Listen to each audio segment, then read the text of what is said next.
Hello grade 4, this will be your last video for the day. Hope you guys enjoy. So as I said earlier on, this video will be on harvesting hope, the anchor text. Hopefully by now you already listened to the reading of the anchor text, so you have an idea of what it's about, but this is going to be a quick analysis on it.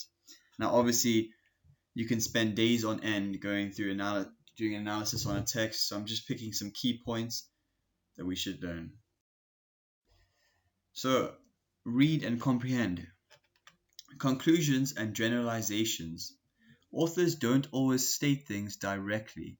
Sometimes you have to draw your own conclusions or inferences.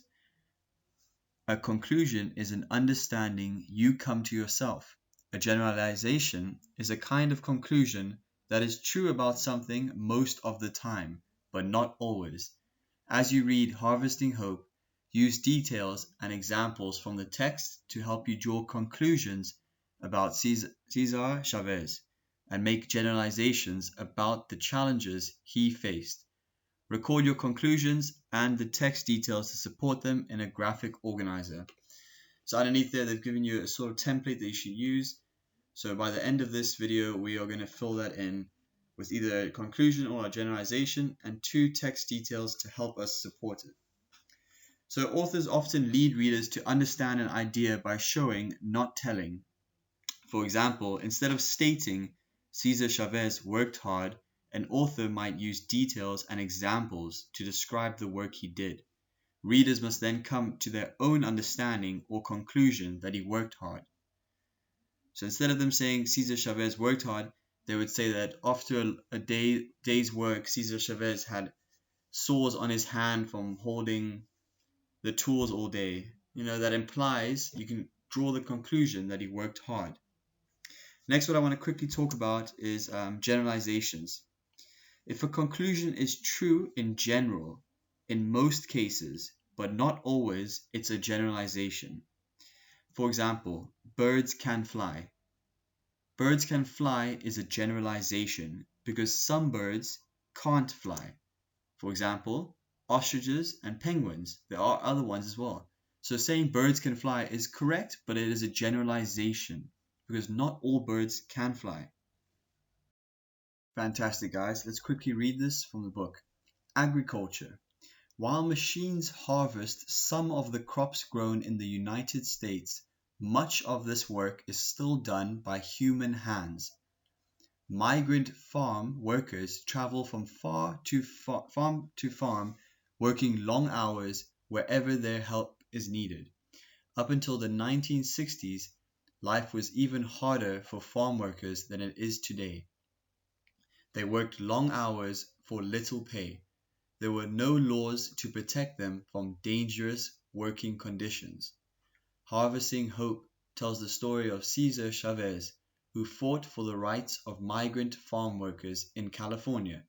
Because he fought for justice without using violence, many people continue to celebrate Chavez as a hero.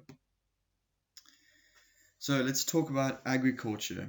Did you guys know that in America, migrant workers generally travel from south to north?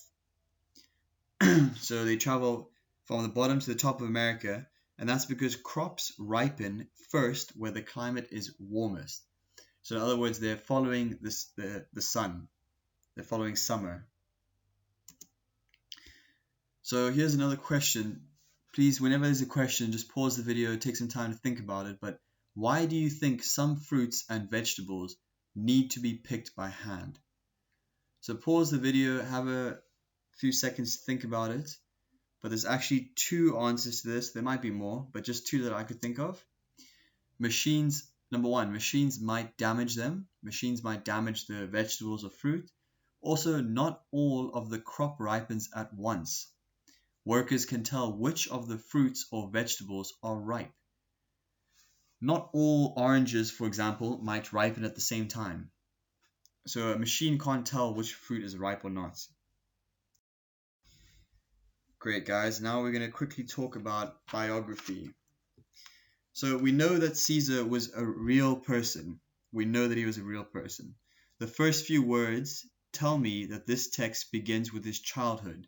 As a boy, that's straight from the text, as a boy, Cesar Chavez lived on his family's big ranch in Arizona. His family had a big house and all the food they could want, blah, blah, blah. So I think this story is going to be about his life. Since it is not written by Caesar himself, I can draw the conclusion that it's a biography. The first page also says the story of Cesar Chavez. So we know it's about Cesar Chavez.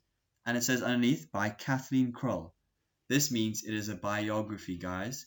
If it said the story of Cesar Chavez by Cesar Chavez, it would be an autobiography. Okay, now let's try, now we've got that out of the way, let's try tackle this conclusion or generalization. So pause on a scrap piece of paper, try write down your own conclusion, your own generalization, whichever one you want, and find two pieces of information in the text that support your answer. So I picked a generalization. Generalization: in the mid-1900s, the quality of life for migrant workers on farms was very poor. So now this is quite a generalization that could be very true, but we don't know for fact. There might be some farm workers that there might be some farm owners that treated their farm workers well. So you can't say 100% that every single farm worker had poor conditions. But it's a pretty good generalization. So I need to find two pieces of text from the story that support my generalization. So the first one I picked is text detail 1. The whole Chavez family worked very hard for as little as 30 cents for the day's work. Now that is not a lot at all, guys. For the whole family working the whole day, even back in the day, that is not a lot of work. And there's a little image is showing where I got it from the text. The next text detail I picked was, this is a quote straight from the text. Anyone who complained was fired, beaten up, or sometimes even murdered. So I think both those text details kind of feed into the generalization and back it up. Next, we're just going to talk about this page, problem and solution. Problem and solution is a type of text structure in Harvesting Hope. The author organizes information about Cesar Chavez's life by first describing problems he had to face. Then the author explains Caesar's solutions to those problems. For example, when Caesar felt homesick after his family had lost their land, he decided to try to forget his sadness and work hard alongside his family. So they experience a problem, and then there's a solution to the problem. Then I'm not going to talk too much about idioms because we have done this already, but idioms. Authors sometimes use idioms or phrases that mean something different than the meaning of the individual word. Authors use idioms to describe things in interesting ways. For example, the author writes that Cesar Chavez's life was turned upside down. When describing Caesar's loss of his home in Arizona, the idiom turned upside down means that something changed completely in a confusing or upsetting way. You can often use a dictionary to check the meaning of an idiom. Great, guys. Now, just to wrap this up, let's answer two questions together from the text. They're quite hard questions. I wouldn't give them to you by yourself, but luckily we're going to do them together. So the first question is, why do you think the marchers planned to walk all the way to the state capital of California? So why do they specifically pick the state capital of California? Like always, pause and think about it, but here's the answer. The state's leaders, such as the governor, are in the state capital. The state government could help workers everywhere in California. So going to the state capital, the people with the most amount of power in that state would be there. I mean, above them would be, the president. Next question. When Caesar hears that the grape company officials want to meet him, why does he think it must be a prank? Explain your answer using text evidence.